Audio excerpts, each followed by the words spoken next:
سے لکھے جب تک ان بد کرداروں کو ہم ننگا نہیں کریں گے، قانون کے کٹہرے میں نہیں لے کے آئیں گے، اس وقت تک ہم اس پاکستان کو ایک فلاحی ریاست نہیں بنا سکتے۔ یہی عمران خان کا بیان ہے، یہی ارشد شریف اس کے لیے شہید ہوا۔ آج دیکھ لیں عمران ریاض کہاں ہے، کیا کہہ رہا ہے، محیط پیرزادہ کہاں ہے۔ آج دیکھ لیں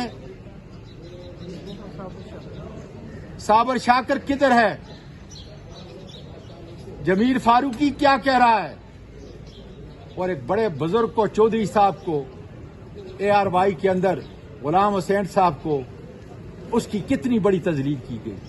یہ ایک صحافی نہیں، بکے ہوئے ان چند صحافیوں کو میں کہتا ہوں آواز اٹھاؤ، تمہارے دروازے کے اوپر دستک دے رہی ہے